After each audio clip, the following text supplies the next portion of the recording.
At this time, I'd like to introduce Siipiinamayaaki. Dolly Creighton has been working with the Blackfoot language program at the Blackfoot Confederacy. And so what she will do, demonstrate to you some of the techniques that she is implementing to try and get our language continued and revived, and at least keep it very strong. You know, you've heard some of our leaders talk about it in terms of maybe it can be difficult. You know, we've had challenges with teaching it to our children, but I guess here are some of the efforts that all our technicians have been doing in looking at the best ways that we can teach to our younger people. Siipiinamayaaki, kiekoh kita peeksematsemma. Okay, nikso kuwaiks. Ki noko saka.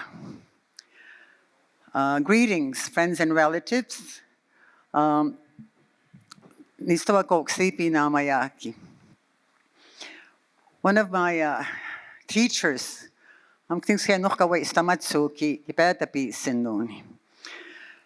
he told me when you're going to greet a group of people, especially in your community, because of you who I am, Siipiinamayaaki,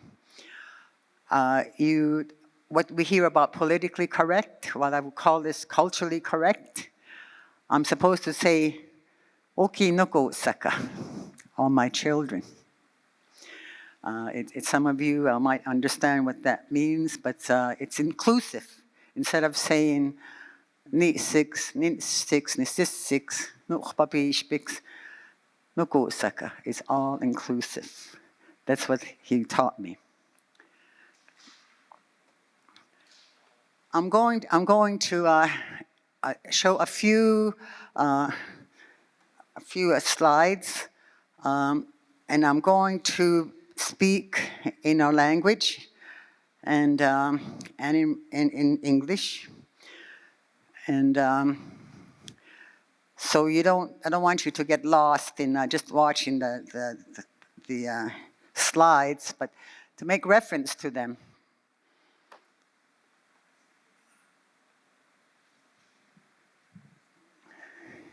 And this is all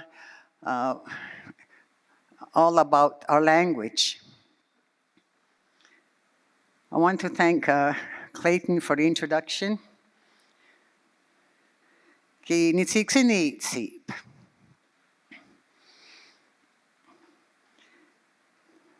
Ki noksaoch bimmoksinuawai. I'm very grateful and I'm humbled that I was chosen to speak at this symposium. This is just an example of some of our Blackfoot words. Our language is very descriptive. You cannot translate it into English, or you cannot translate English into Blackfoot. You almost have to interpret it. And that's what I'm going to talk about. So in our language, and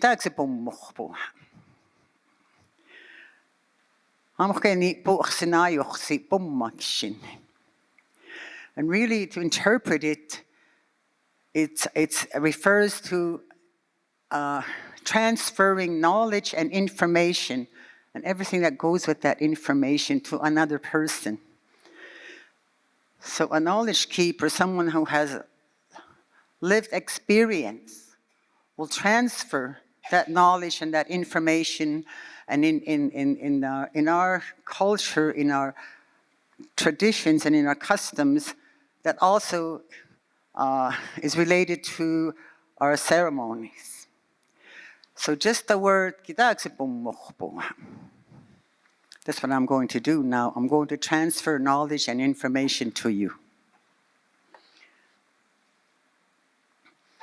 So what I'm going to hope, my intention here is to talk about how our language fits into the broader umbrella of our culture.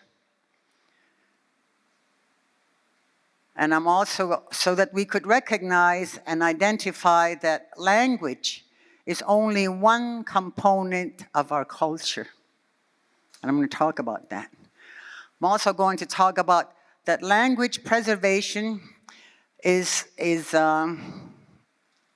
very critical to communication between generations, communication with the spirit world, and the transmission of teachings. So, Niitsipowahsin nidapс tunnatagakkumaapi. Niitsipowahsin maatikakanistiva sarkitei puatuusin arkitei ukisawaatsi usraktaatista piittuutsiiuussin. Ikakakkumaapi.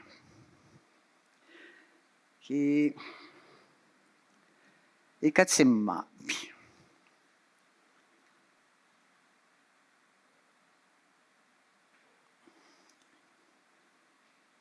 Ikuututamaapi. Iksikkinaapi. So, I guess our language. Go back.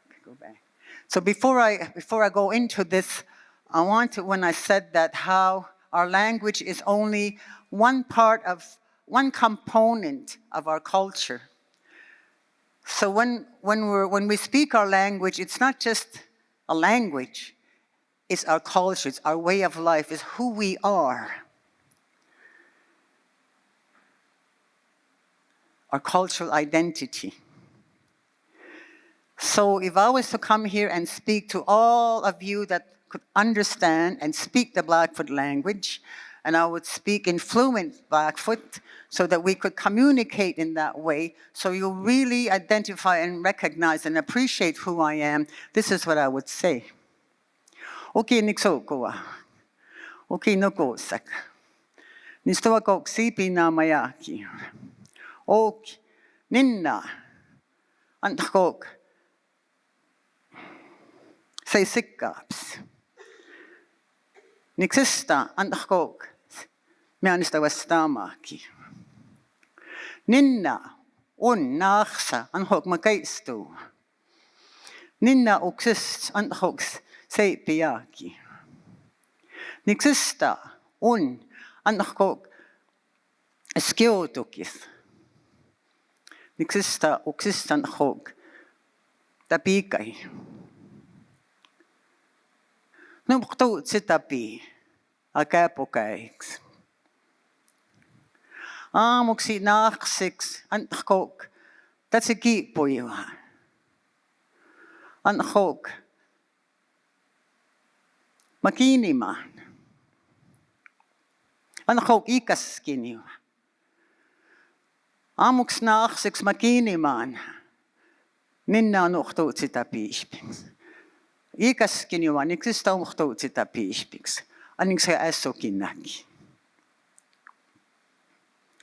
So now, to say that in English, it's going to be difficult. I just said my father, his English name is John Fox. My mother is Gertrude Lowhorn. And my father's father is Stephen Fox and Cecilia Starr. My mother's father is Paul Lowhorn, and her mother is Bertha Iron.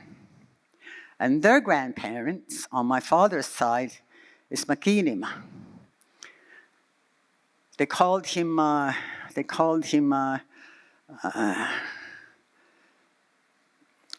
sleep on top. Sleeps on top. He was a medicine man. On my mother's side, Lowhorn, he was a medicine man. I said all this, and I said the clan that I come from is Many Children clan. So in our culture, when you meet someone, that's what you say. And then they get an appreciation of who you are. This is who I am, and this is what I believe in, and this is what's important to me. And you can't say that in English. it's not going to make any difference if you came and as a keynote speaker, I started to say, I come from here, I come from there. I can just say, hello, my name is Dolly Creighton, and I work with the Blackfoot Confederacy. So there. So I guess I'm trying to say is that our language is so beautiful. It's so descriptive. It's so humble.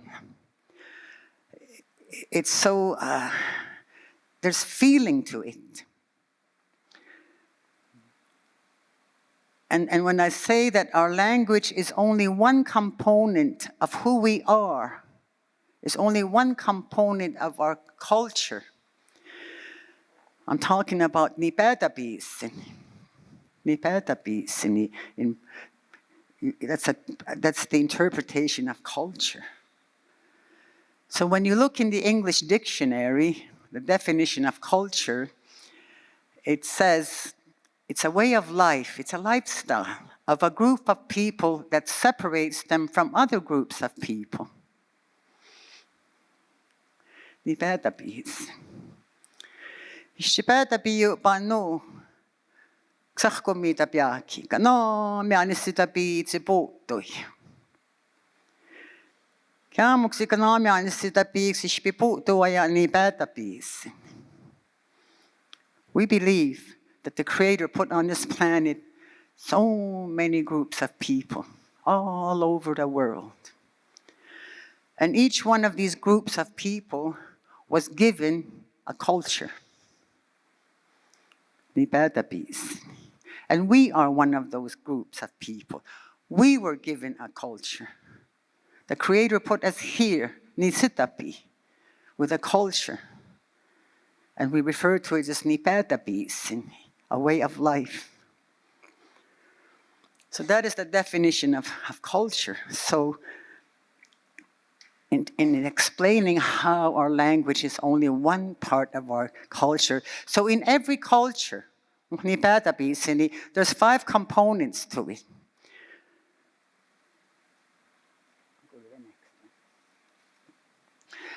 A culture consists of a language, it consists of values, it consists of beliefs, it consists of philosophies, traditions, and customs. Siipiinamayaaki Pomikka, bangamoyania pomikka pi. Values.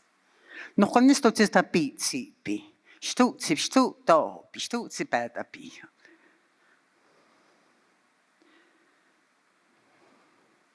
O kitsa no kannista päätäpi jo panhanjakit. Muhnit nita kistunno na niitä skaattakiupi. Niitä istamatsuutsipi. So, in every culture there's a language. And every culture there's values. And those values are like, I put here what's acceptable, what's not acceptable. I don't want to say good or bad. But if you Google Blackfoot values or Blood Tribe values, they're there. You see all these values and in Blackfoot, and then they translate them into English. So those are values, and someone said, "Famuma niisa siksikakwa na stiipui pomikkaati." For me, that's my best translation, interpretation of values. Values are what's acceptable, that's going to help you to live in a good way. That your way of life is going to be good if you follow these, if you live these values. Pomikkaati.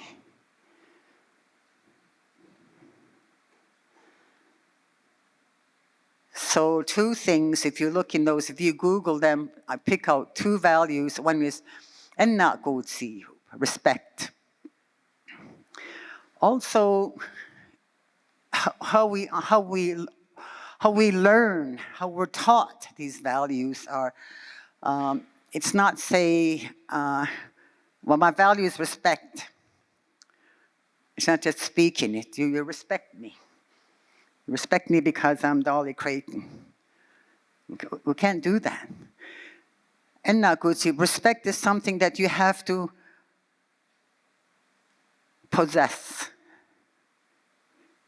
It's got to be a part of you. Then you can project it and express it. You cannot give what you don't have.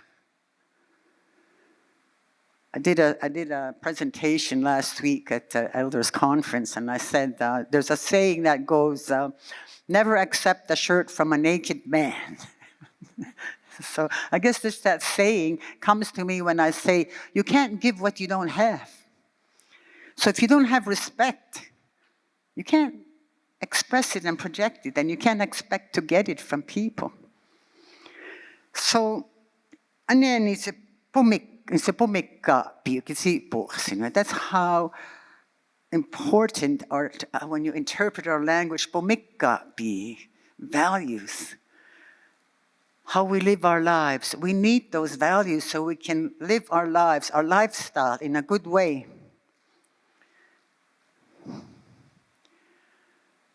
Beliefs. We believe that all our stories, we believe that where we come from, creation. We believe that everything we see and everything we don't see has spirit.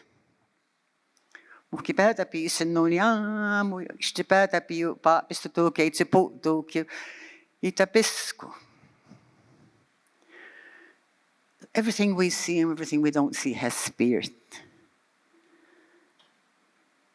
In our language, there's no such a word as it. When you make reference to Amo Nina, this man, when you make reference to a tree, Amo means this, which means that everything is alive, everything has spirit. That's how beautiful our language is. Everything has spirit. And we believe that spirit is a part of us. Spirit is not out there in the sky somewhere, but is within us. That's what gives us life. And I use this example. I don't know if you read my bio, but one of my profession is in psychosomatic therapy. I studied energies, and I kind of compared our culture with this. So I kind of share this. Spirit within us is what gives us life. If you can imagine your breath, your breathing, your breath of life, that's what gives you life. And if you can imagine that to be your spirit, that spirit that's a part of you, Creator is a part of you, and when you stop breathing, this physical body is no longer alive. So what gives you life? Your breath of life, and refer to that as your spirit, as that part of, you're a part of Creator, creation. So in my profession, we say, we're spiritual beings having a human experience, not the other way around. So having said that, Kistunno na Niitsipowahsin. Kanista Siipiinamayaaki aamu kana puutsima Siipiinamayaaki itapisko.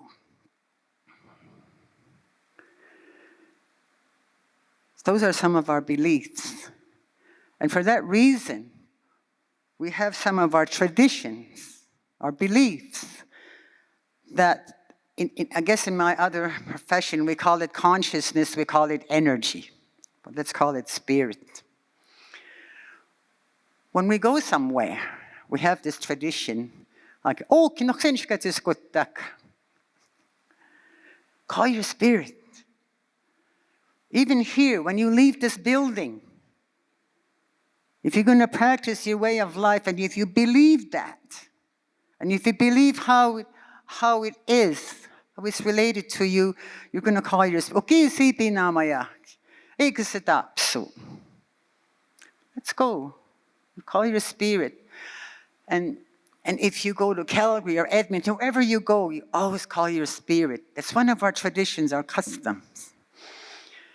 I'm told, my dad used to tell me, kitmapi kuaksista misa watsita buhvia momu uta muuta paskitsi ja uttakua waaks kateinaga WhatsAppsi.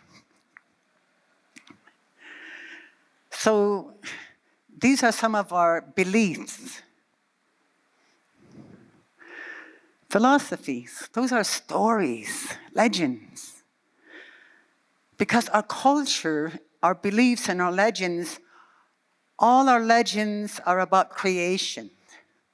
All our stories are about how we came to be. All our stories are about our purpose of why we're here.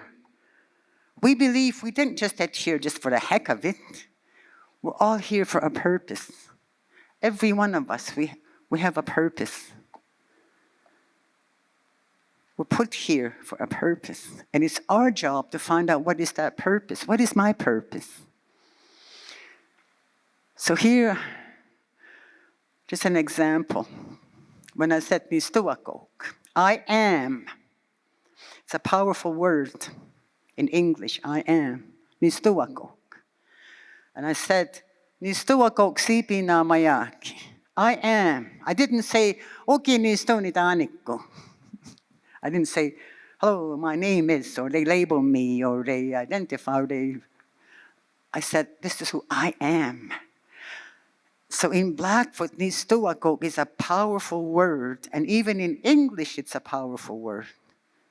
Just because I was raised in that belief, I'm going to make reference to one of the greatest teachers that walked the face of this earth. And his disciples asked him, who are you? And he said, I am who am.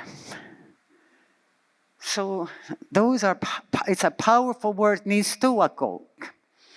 Our cultural identity, you were given that when someone kitsiyaksimuku. Someone said, Okiamok. I was born just after World War II. And a veteran, a relative of ours, Bitapuk, Parigulcha. He was at our house. He just came back from the war. And they brought me home. And of course, the custom tradition is you expect, my uncle George was there too, and all our relatives to welcome me home. And they started to unwrap me. It was in December. It was so cold because they brought me home in a team of horses and a wagon from Cardston. And we lived down at the St. Mary's Reservoir. Before there was water there, that's where we lived. So he said, and my uncle said, they kept unwrapping me, Then finally there I was, just a little tiny baby. Just like a doll. That's where it stayed, so that's why I'm Dolly. My Uncle George named me that. So Perilchal, he told a story about his endeavors. And I'm not going to go into that because it's a long story, but he shared his life experience of when he was in enemy country. And he was able to capture 2 enemies because they were lost and they didn't know where they were and they were scared and then so they started walking. He kind of took leadership and he started walking. Everybody followed him and he said, I was so scared. He was in his 20s. He said, for the first time, I was scared. Why did I do this? And he said, I knelt down, I put the back on the ground, I started to pray. And all the other privates were on their knees when I woke up, when I looked up, and they said, as if to say, okay, you Indian, you save us. So he said, just automatically I got up and I said, we're going to go this way because, before the sun comes up, we've got to find our way. Because someone stepped on a mine and it blew up all their equipment, their supplies, even their leader. So they had no leaders. So they started walking. He got to an old shed. He told them, we're going to rest for a while, but we got to keep moving. He said, I didn't know. I just followed my intuition. Then he went out to watch, and he saw 2 enemy soldiers walking on top of a canal. And he said, just automatically, I went to them and I captured them. I took their weapons and I took them down to the shed and I told the boys, look what I have. And they were so angry, they were so scared they were going to kill them. I said, don't even hurt them, because that's our way out. When he prayed, he said, ayaw noch geswommo kinhan, noch kayo stamatso kinhan. Nakuksikamotach bin. He said, Creator, please give us guidance and direction. If it's our time, this is how he said, because I talked to him when I became an adult, and he said, I remember the story. He said, I said, if it's our time, take it easy on us. If it's not our time, give us a sign to get to our... And so this was his prayer. So those 2 enemy soldiers showed them where their camp was.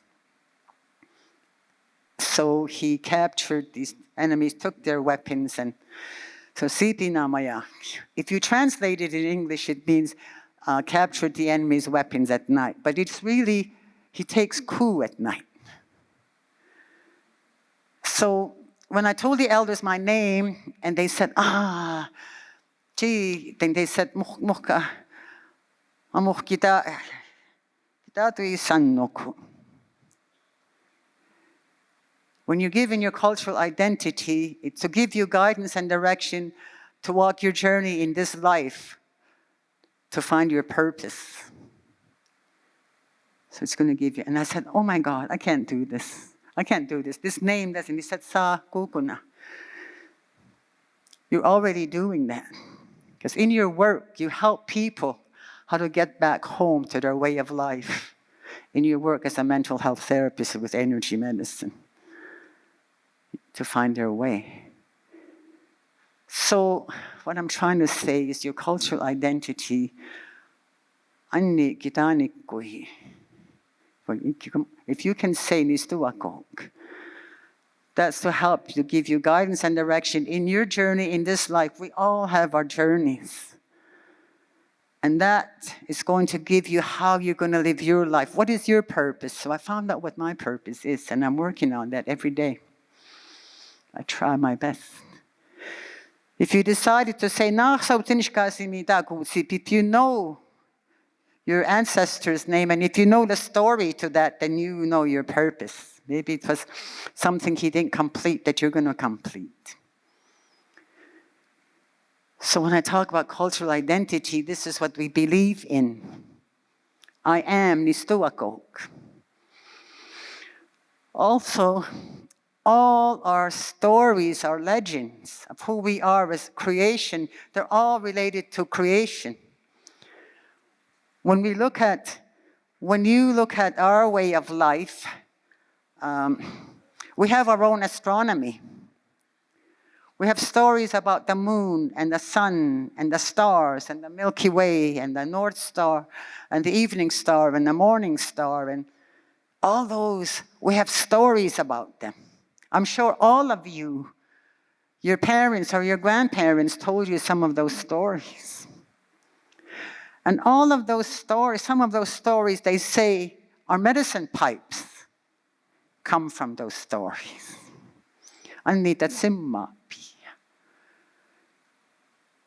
My father told me a lot of these stories, my grandfather, that I remember. So our philosophies are all about who we are, where we come from, how we came to be, our purpose in this life. So all our stories are related even to all other creatures on this planet. And when you hear people pray, they make reference to that. They even make mention of the moon and the stars and the north and the morning star and the evening star, because they're acknowledging the awesomeness of creation, the awesomeness of who we are.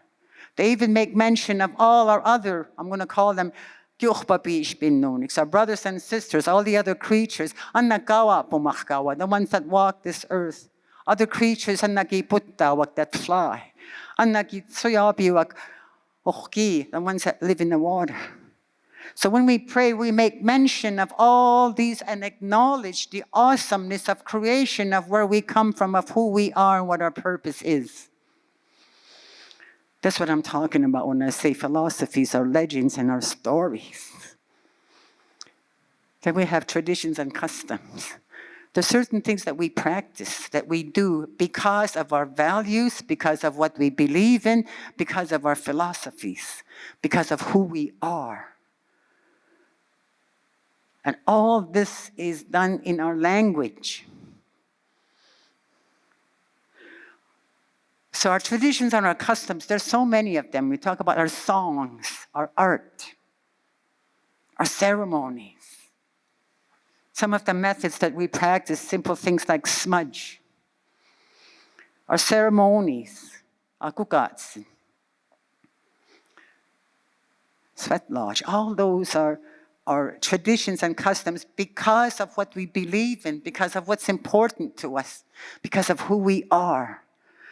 And in talking about those, they are all explained in Blackfoot. And our traditions and customs are practiced in Blackfoot. Our prayers and ceremonies and activities are strictly in our language. You cannot practice our traditions and customs in a foreign language. That's our language. And they're not repetitive, they're very meaningful. Very meaningful. Go to those circles. Yeah, right there. So when we talk about the culture of our ancestors, if we look at it as those components of who we are given this physical body, and in this physical body, we're given a mind to think, we're given emotions to feel, and we have spirit. Our language refers to all that. Our physical body, we can speak. I learned in energy medicine that we have a thought. And those thoughts come from our beliefs. This is how we were made of in energy. We have a thought, and that thought becomes an emotion. When we have a thought, that thought becomes an emotion. And then you have an intention. From that thought, what am I going to do with this? I have a plan. And then you act it out, like verbally or non-verbally. Quick, in a split second. We have 65,000 thoughts a day. So what I'm trying to say is our speech, what we say is very meaningful. We have an emotion, we have a feeling. Our language is very emotional, it's very meaningful. You can feel it when you say the word, when you think that, and you speak the word, you can feel it. You have to experience it. That's why when you speak our language, you have to think in Blackfoot. When you speak English, you have to think in English. I was told this by one of my teachers, actually one of my students, because he does research, and he said, you know, the Blackfoot language, I told him the Blackfoot language is so humble, it's so sacred, it has so much feeling, as opposed to the English language. And he said, yeah, the English language comes from the military.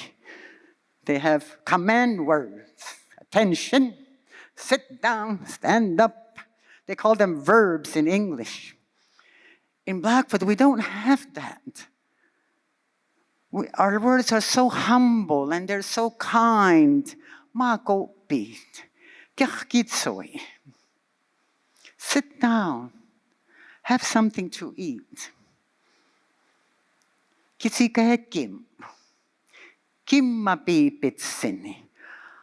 I feel. I have special feelings for you. So we make reference to what I'm thinking, it's a feeling. So I guess what I'm trying to say is, if we're going to teach our language, our Niitsipowahsin Culture cannot exist without language, values, beliefs, stories, legends, traditions, and customs. Niitsipowahsin. So if we're going to teach our language, we can't just say, okay, you're going to say, okay. Niitsipowahsin Siipiinamayaaki. Tagagisto. Tsanitapi. So I can explain all these. I just said, this is who I am. Who are you? And how's things? Iksukapi. Well, those are just, I'll just teach it and say, I'll write it down and I'll teach it, and you say it when you meet people. They're just words. There's no feeling to them. There's no emotion. There's no, my thoughts don't come from Niitsipowahsin. I am, geez, my self-esteem, this is who I am. Tagagistu. So I'm going to make you feel important. Who are you? I didn't say, what's your name? I'm going to say, who are you? So in turn, you're going to say, Niitsipowahsin. So now you're going to give me that. And then you're important. You're a spiritual being having a human experience. I don't know if you get it, but what I'm trying to say is,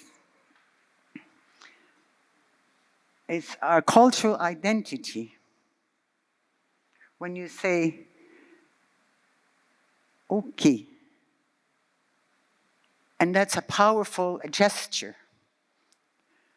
And even if you meet someone in West Edmonton Mall and you see, oh, my Niitsipowahsin, way in a crowd, and you kind of look, and they look too, and when you catch each other looking at each other, just go like this. Or you meet someone, but they're far, but you're busy, and you just... So even a gesture, you're acknowledging. I think of, in my profession with energy medicine, we have a word that says namaste.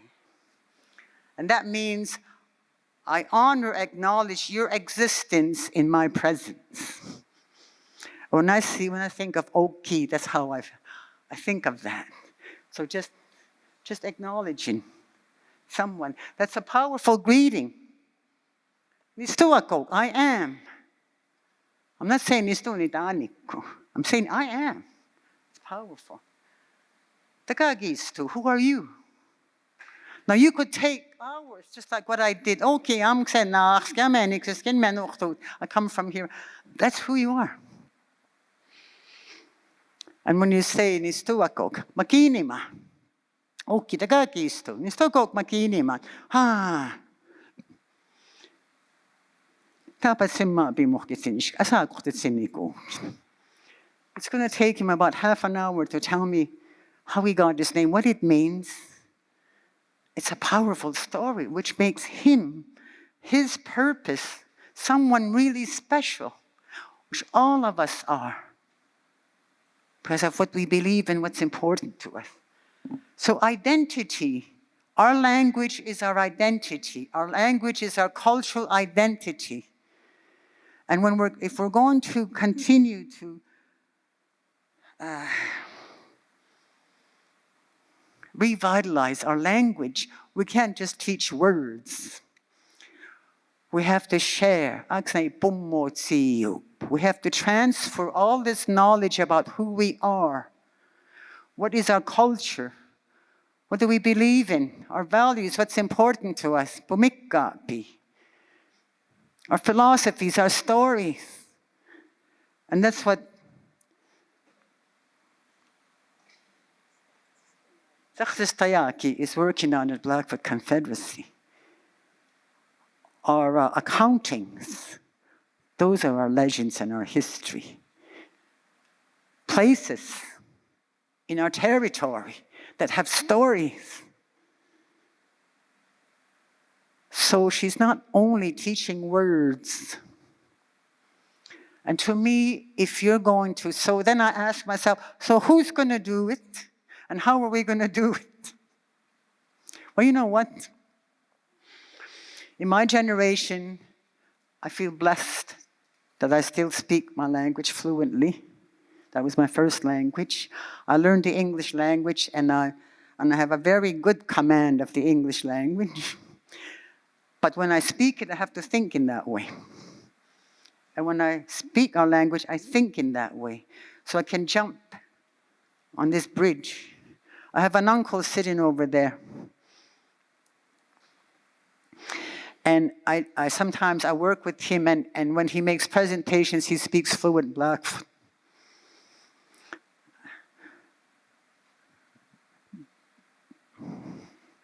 And and then he'll tell me, oh, Siipiinamayaaki, and then I have to interpret. So while he's speaking, I have my notebook, and I'm quickly finding English words to interpret what he just said. So I've learned to do that.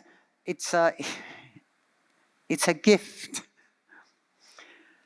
And then I'll interpret what he just said. Because he says, I cannot share, I cannot transfer knowledge and information about who we are in a foreign language. I have to speak my language because I have to think in that way. And then it's more meaningful. Then he says, okay, Dolly, you do it. And then I have to try and interpret, okay, this is what he just said. I have a teacher, Andy Blackwater, and he told me, Dolly, if you're going to teach our culture, teach it in a good way. We're a proud people. We don't have to borrow from other nations. But unfortunately, you have to transfer our knowledge, our culture in a foreign language. So I'm trying to tell my great-grandchildren Napi stories. You have to say that, you have to teach them, you have to say it in English because they don't understand. I mean, my grandchildren, my children, I can now say it and I say, okay, this word means this. So even our Napi stories are all about creation. Our culture got this man, created this entity that has all these bad qualities and good qualities. And then there's stories about him. And the moral of the story is like, these are our values, and he broke Pumikkapi. So Napi stories are so little kids could understand it. And as we get older, we can also understand them. So all our culture, our way of life is about creation of who we are, why we're here, our purpose. So I say, so who's going to teach this? Well, you know what? My generation, we speak fluent Blackfoot. And I say, when we leave this planet, who's going to teach it? And I get concerned and I'm scared. Our language, who we are. So I guess my question is, who's going to do it and how are we going to do it? And I just explained how we should do it. Who's going to do it? Well, both us, the fluent speakers, and the non-speaking, you have a role, we have a role. You need to reach out to us. You can't just expect us to sit there, oh, those elders, they can come and teach us. And, and I'm not going to, you reach out. In that Napuk way, you reach out to us. We'll be glad, and we'll say, whoever reaches out to us, we'll be so glad to share with you. Because we can't just go on, okay, you sit down. But I don't want to. No, you sit down. I'm going to. That's how we were taught English. That's not our way. We were forced to learn another language in a very regimental, traumatic way. But they were able to do it. But we can do it. We can, what we call, decolonize in our way, in a good way. Atsimmapi. It cannot be. So my questions are, who's going to do it and how are we going to do it? And I just explained how we should do it. We can't just teach words. We have to share who we are. Again.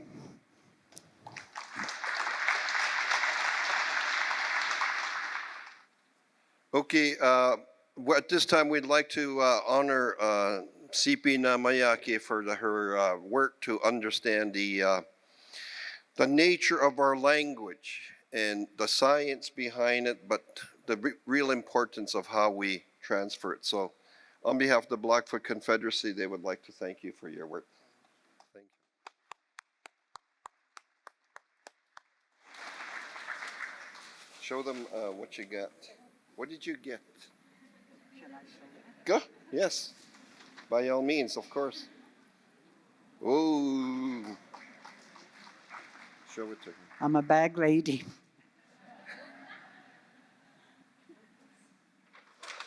Thank you very much, Siipiinamayaaki. She says an important thing about how our language is living, and it talks about it in different ways. And I'll give you a perfect example of how it can be distinguished from some of the other sciences that have been trying to understand our language. The University of Lethbridge has native studies, and in it was part of it was the language. And some of you know this person that taught the language there from a scientific, as they call it, phonetics. Donald France was a professor at the University of Lethbridge to teach phonetics to a phonetical approach to our language. And so I worked at Blackfoot Radio with some of my colleagues in the room, and we did the weekly show. And so we tried to highlight their efforts to teach the language. So I talked to Donald and I said, let's just have a visit. Let's just talk as we were. And we greeted each other, oki tanitapi, iksokapi. And then his first question to me was, kito mayums. And this kind of explains Dolly's importance is understanding the gender approach in it. He asked me, do you have a husband? So it's one of those important things of understanding the nature of where our words come from so that we can translate it. And as we pass it down to our youth, this is kind of be an important element of it as well. I know the weather has played a little havoc with some of our next presenters. The youth panel is was supposed to present at this time. One of our parties has not been able to make it with us, but we will continue. And so we will ask Doricia Healy if she can come up and begin the youth presentation.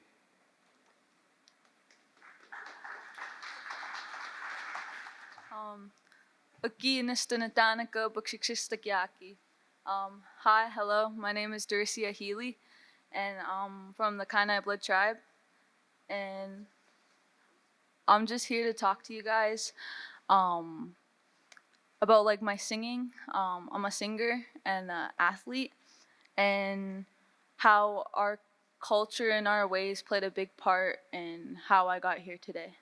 So I'm a recent graduate. I just graduated this year from Catholic Central High School in Lethbridge, and thank you.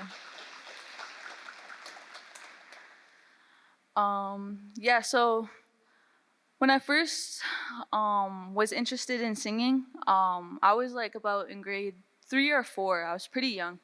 My grandma, she brought me down to my cousin Morris's piercing Sundance with her. It was my first time down there, and there were short singers for the dancers that were there. So my grandma, being a singer, she volunteered to go help them at the drum.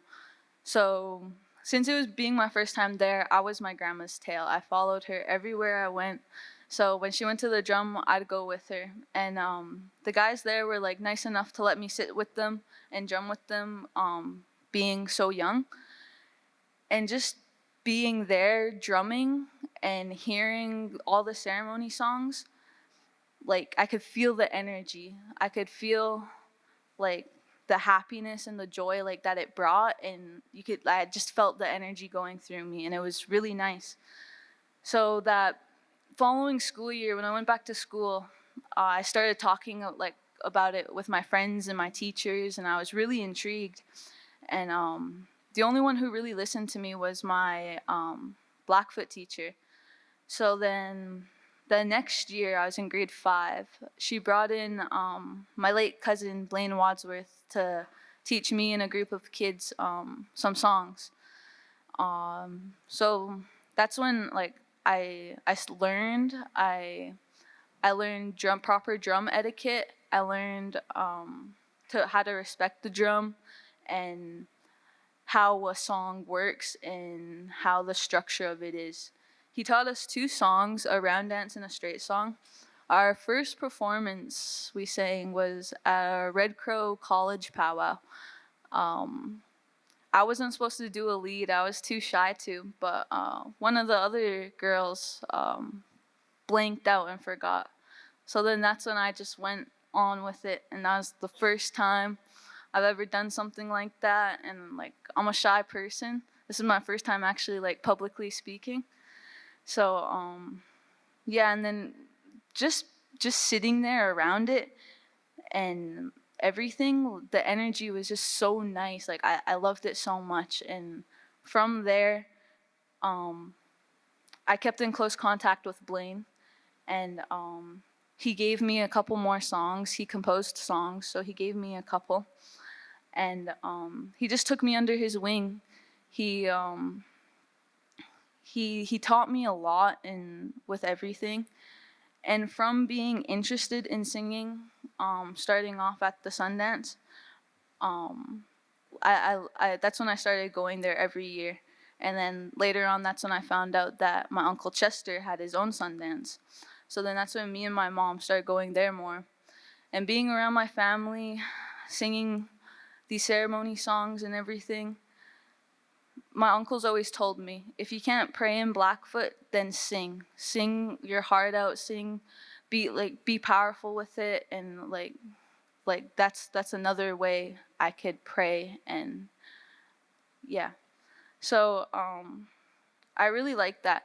And so then I'd always be out there all the time, wanting to learn more songs, wanting to do more stuff. And with that came like the learning more about our culture as well, because I've been in the Catholic school system in Lethbridge my whole life, so I've never had someone to like teach me our ways and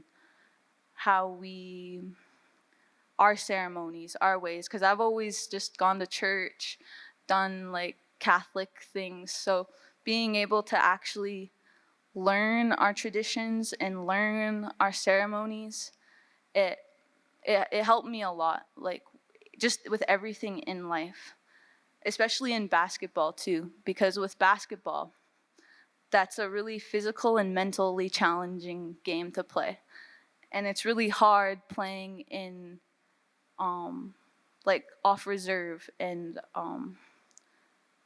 in like a city with like the discrimination is a big part of it, and just the game itself. So knowing and learning everything that I did just from being intrigued from singing has helped me so much in life.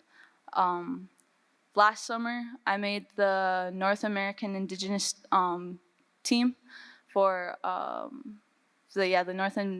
North American Indigenous Games. I made Team Alberta for that and went to Halifax, and that was kind of a hard trip for me. I lost one of my close cousins while I was over there, so it was just really lonely and really hard. But the thing that really got me through it was singing songs and praying. Most of the time while I was there, even all my teammates, I even taught them songs from how much I'd be singing on that trip. We'd just go for walks, just checking out the city. Like I'd just be singing, lightly humming or like a tune, and just yeah. So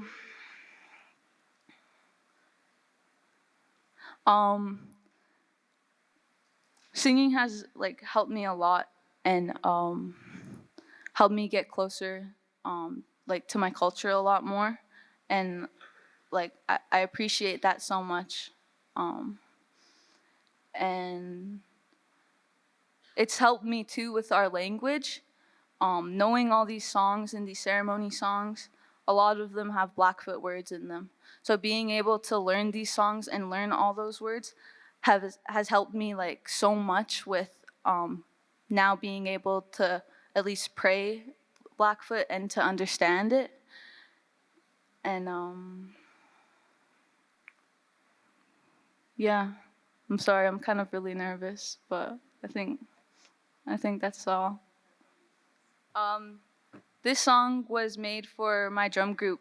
Oh, okay. I have more to say. Okay. So I started singing pretty young. So when I got into grade 7, that's when me and a couple of my friends decided to make a drum group. We were all, I think I might have been the only one in grade 7. The rest were all in grade 8. So me, one of the other girls that sang with Blaine at my elementary school, we came together and we made a group. So every lunch hour, we just go up to the FNMI room and pull out the big drum and just start singing. We'd use our own lunch hour just so we could go in there and do that and practice. So then, yeah, so with that really picked up a lot. That took us a lot of places. We've done a lot of performances. We've went to like a lot of places, and it was like really cool, really nerve-wracking too, having to like perform in front of so many people in different places that I've never been. And it really brought us closer to the friend group. Yeah, like I still sing with some of them to this day. So if the one person that's here, if you could come up here and help me sing a song, please. Keira Fox. She's been with me from the beginning. The song we're singing was given to our drum group. It was composed by Sheldon Datechief. We call it the grandmother song. So here you go.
Teach us our ways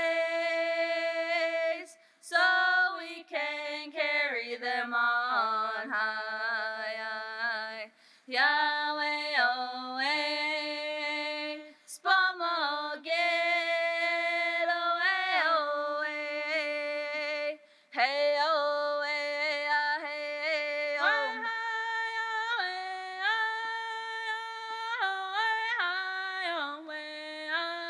Way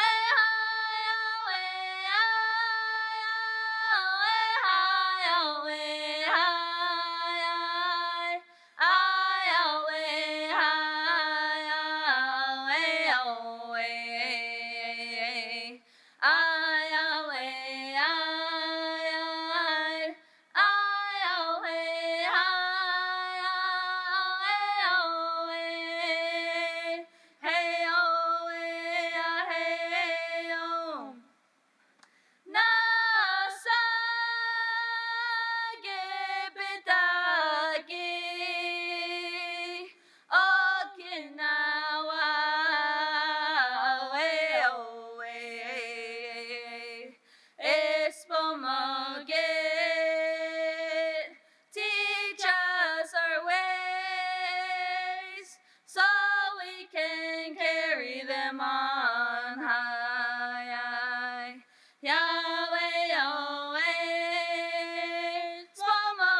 Thank you.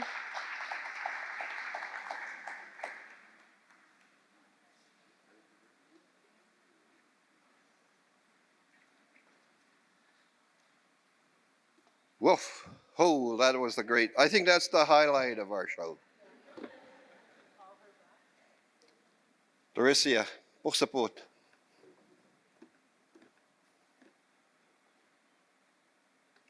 We have something for your great performance.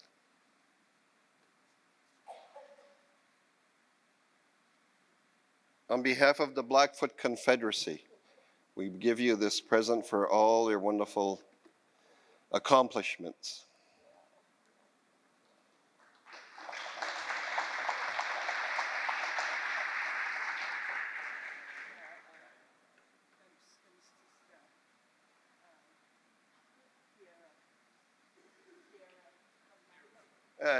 Tiara, posapot.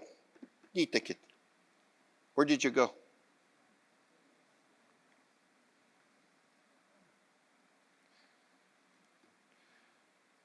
And there was some really interesting remarks that made a big part of it, and it was very appropriate to follow the teachings of Siipiinamayaaki.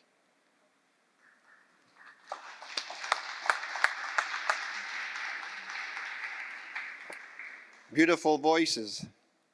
And I think it talks about our living culture, and music is a big part of it. And passing it on to our children is a great accomplishment.